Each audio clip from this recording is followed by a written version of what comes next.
What's going on, everybody? Today we're going to be doing some AC/DC Back in Black. We're going to be doing this intro riff slash verse. We're going to have a part two where I play the chorus, which is,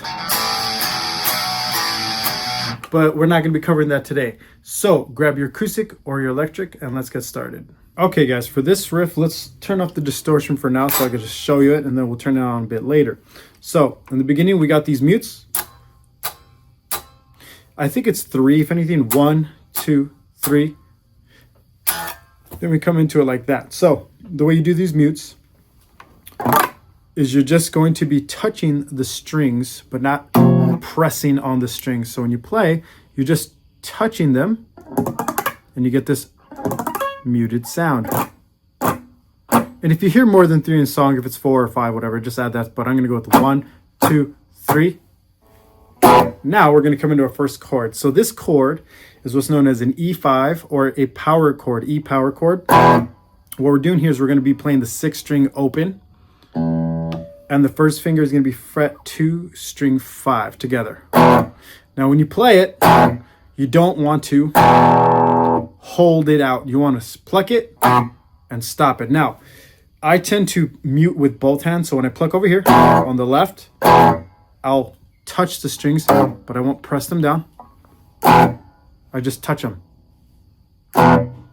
Now with the right hand, I will mute them by touching with my palm at the same time when I mute with my left. And it stops complete sound. That's how you do that. So that's an E5 power chord. Now we're going to go into our D chord. If you don't know how a D chord works, let's explain that real quick. And remember, this is why my video lessons, I only teach parts of the song because they go very detailed. So with the D chord, it's going to be fret 2, string 3, first finger. Third finger is going to be fret 3, string 2. Middle finger is going to be the same fret as the first, which is fret 2, but string 1. So you got this formation. Now, if you have trouble coming from this first chord and you're starting to do this to get to that D chord, you're going to want to work on that for a bit. You're going to want to work just the structure of just getting that frame down. See, and notice how my thumb kind of comes up and down depending on my chord. When I play my D chord, my thumb comes up, but more importantly, I have the shape of the D chord. But before I put all my fingers down. So I have the shape before I press the strings down. So with this chord, we're going to do it 3 strums, down, up, down. So it's going to go E5, stop the strings, D for down, up, down.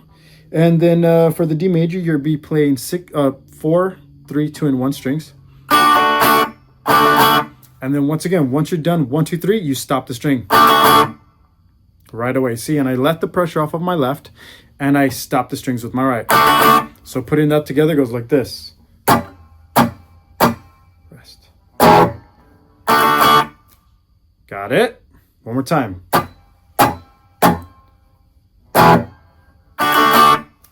Now, next part, we're going to do exactly what we did with that E5 power chord, but now we're going to do what's known as an A5 power chord. Now, A note, meaning the 5th string, you're going to be playing that one open. First finger, you're going to be putting fret 2, string 4. You're not playing the 6th string, playing just 5 and 4. Now this one, it's going to be a down, up, down as well. The tricky part with that is if you're a beginner, we tend to hit other strings, things like that. So what we want to do is, for now as a beginner, you just want to try to focus on not being so wide with your plucks. Just real concentrated on the right hand with the 2 strings you want. If you're a little bit more advanced, you may be able to start muting all the strings with your first finger down like this. See, I'm playing the 4th string, but I'm muting the other ones just in case I hit them. If you can't do that, it's not the biggest deal in the world. Just make sure you don't touch the other strings below.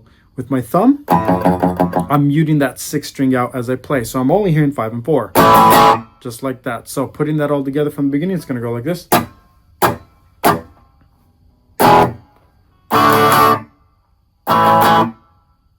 One more time. 1, 2, 3, 4.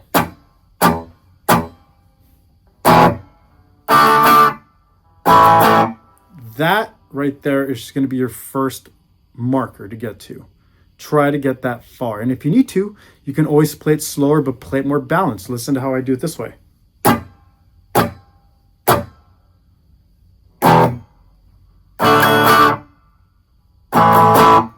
You can always slow everything down. Now, here comes the tricky part, the first tricky part of the whole song. That alone kills people trying to learn this. So let's break this down. We're getting this kind of more like a pentatonic kind of open feel over here. We're going to be using the third finger for the first two parts. We're going to be playing alternate picking. If you haven't been doing that yet, you can add that right here, or just down plucks. Third finger, fret 3, string 1, and then open. So these two together. Then the same idea on the next string. String 2, third finger, fret 3, then open. So we got 3 open, 3 open. Let's do that again. Now the part that kills everybody is this bend. It's a full step bend or a whole step bend, meaning you're going to be bending 2 frets up. So it sounds like you're doing this. You're going to this note with your bend.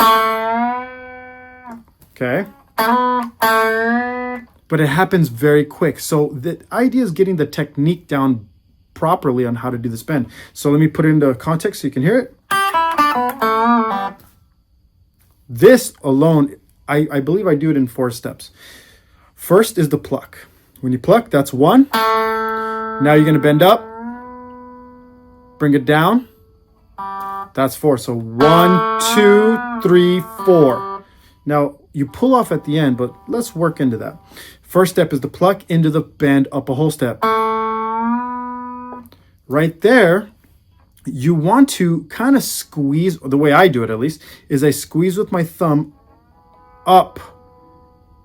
Not my thumb, my fingers, I push up, and I use my middle and my first finger to push up while my thumb is pushing down around the top of the neck.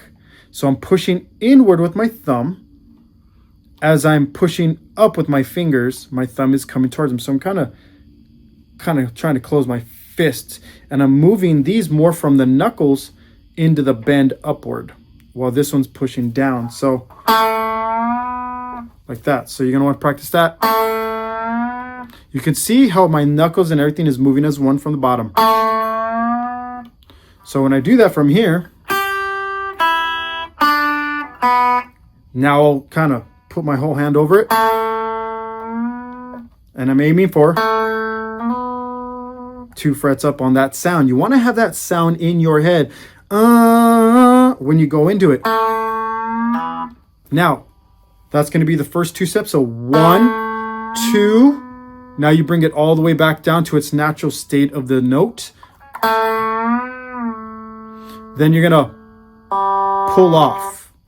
By pulling off, what you're doing is you're pulling kind of down and with the tip of your finger. But you don't hit all those other strings. So it's pulling off. That takes a little time to get used to, but I'm kind of like flicking my finger. So once again, 1, 2, 3, pull off. So putting that together, you're going to want to first of all practice that separate, just alone. 1, 2, 3, pull off. There's a lot of tension here, so that may take some time to develop.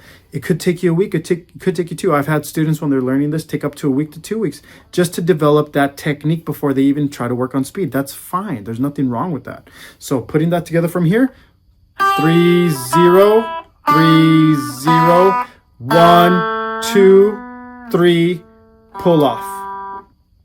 Got it? Once again, 3, 0, 3, 0, 1, 2, 3, pull off. Now, after you feel comfortable at a speed like that, very slow, just walking, you're going to want to work on now picking up your speed. So it's going to go.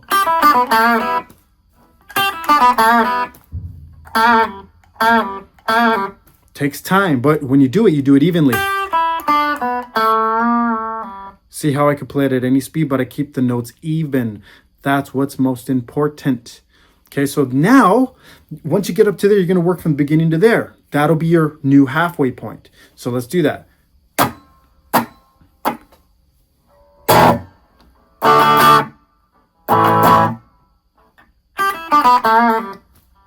Done right there. Now, if you can't play it all that fast, you could slow it down a little bit. Let's slow it down a little bit.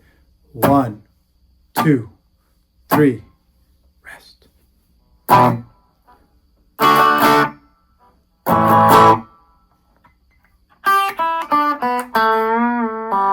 Nothing wrong with that. Go ahead and practice that, okay? Now, for this second half of the riff, we got this.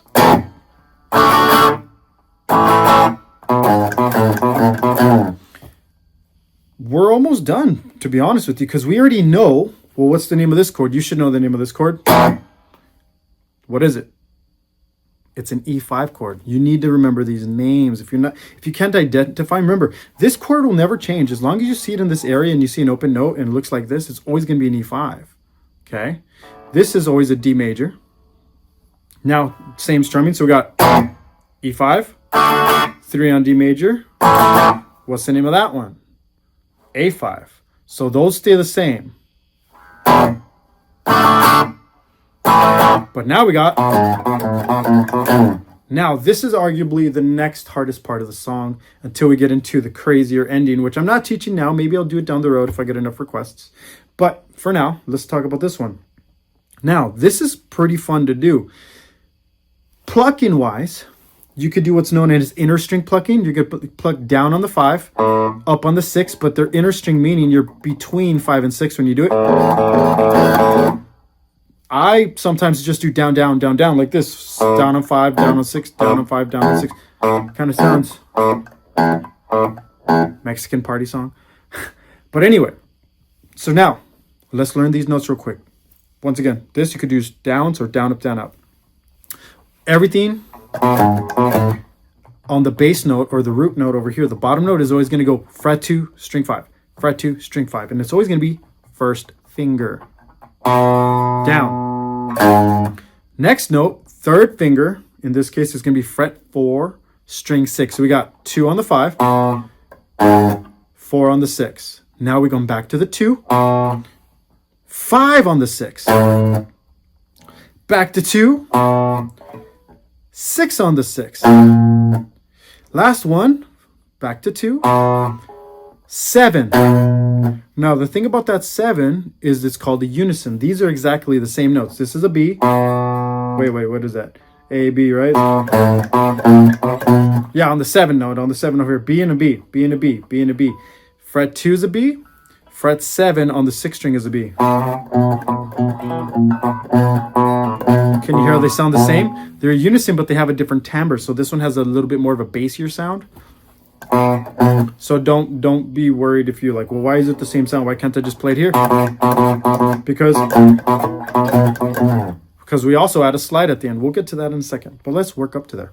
So we got 2, 4, 2, 5, 2, 6, 2, 7. Now, the trick to this is, first of all, just getting the feel down. You want to take it nice and slow, and how I did.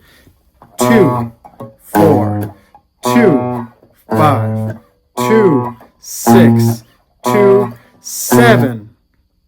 Now, the idea is you also want to look a little bit ahead where you're going. So if I'm on 2, I'm already looking at 4. If I'm on 2, I'm already looking at 5. If I'm on 2, I'm already looking at 6. If I'm on 2, I'm already looking at 7, and vice versa. You want to have your eyes tell you where you're going ahead of time. So you don't have to go do, but you want to have the feel of where you're going. You can already feel where 2 is, where 2 is, where 2 is. So you kind of want to focus your eyes 4, 5, 6, 7. And if that's not working for you, you can find something that works. Eventually becomes a memory reflex. So at the end, 2, 4, 2, 5, 2, 6, and 2, 7 unison. On that unison, we add a slide off. Now, how far do you slide is usually what people ask. You slide back into the first note of the riff, which is going to be your E5. So when I do this part, I usually stop it when my first finger lines up with fret 2. So maybe around 4, maybe around 3. With slides, it's not really how far you slide. It's really about what you're trying to make it sound like. Is it this? Or is it? Or is it? You can slide from anywhere. But you're aiming for that feel of a slide. When you get there, you dump it right onto E5 chord. So now, let's put the whole riff together. Slow, medium, and fast. All right, guys, so now I am going to be turning my distortion on, so we're going to get a little bit more hiss in the background, so I'll turn it off for now. Once again, this is going to be slow, then a medium, then a fast. This is going to be showing you examples of how you can practice it. If you can't play the slow, take it on your own and play it even slower. There's nothing wrong with that, okay? Take it where you can get this done, and don't try to focus on the whole riff. If you can't do it yet, focus to the half points like I've talked about in the beginning of the video, and just get to certain markers where you can feel good about it, and then move on as need be or when you feel ready. So here we go, slow.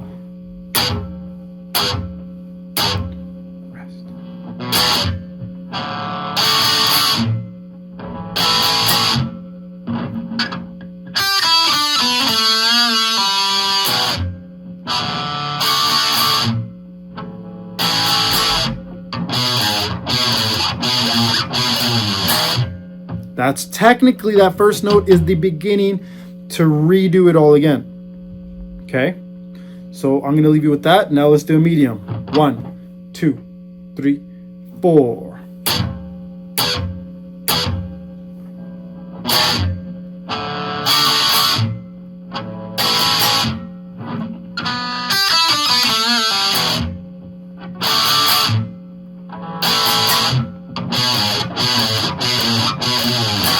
There's your beginning on that. And now, fast. 1, 2, 3, 4.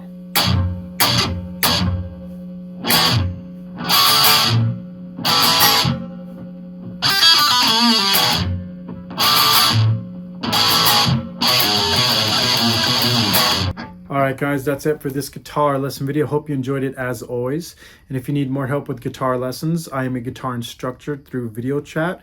You can reach me at mountainsideguitar.com. I teach everything from theory to scales to whatever you need, composition if you want to write music. I am also a piano instructor online, so if you need that, that's there as well. Thank you for watching, and I'll catch you on the next guitar lesson video.